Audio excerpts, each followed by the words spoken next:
वामनभाऊचा शताब्दी सोहळा चालू झालेला आहे. गडावर खूप उत्साहाचं वातावरण आहे. मोठ्या संख्येने भाविकगण अहमदनगर, बीड, लातूर, उस्मानाबाद, औरंगाबाद जिल्ह्यातून आलेले आहेत, येत आहेत आणि तेथील रोषणाई फार सुंदर करण्यात आलेली आहे.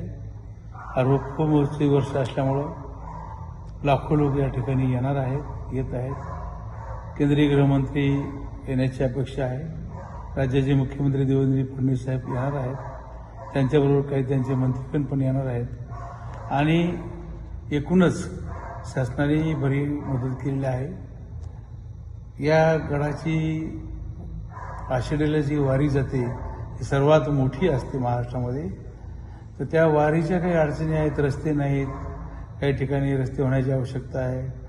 तर आम्ही देवेंद्र फडणवीस साहेबांना बऱ्याच वेळा विनंती केलेली आहे की या दिंडीला ज्या ठिकाणी रस्ता नाही त्या ठिकाणी रस्ता करून द्यावा. त्यांनी ती गोष्ट मान्य केलेली आहे, परंतु अद्याप कामाला सुरुवात झालेली नाही. लवकरच ती कामाला सुरुवात होईल अशी आशा वाटते.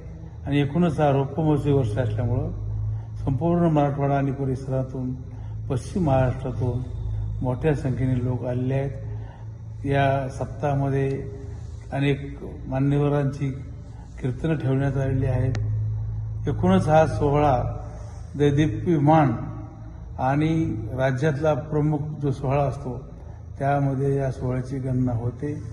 एवढ्या मोठ्या संख्येने लोक या सप्ताहाला येत असतात.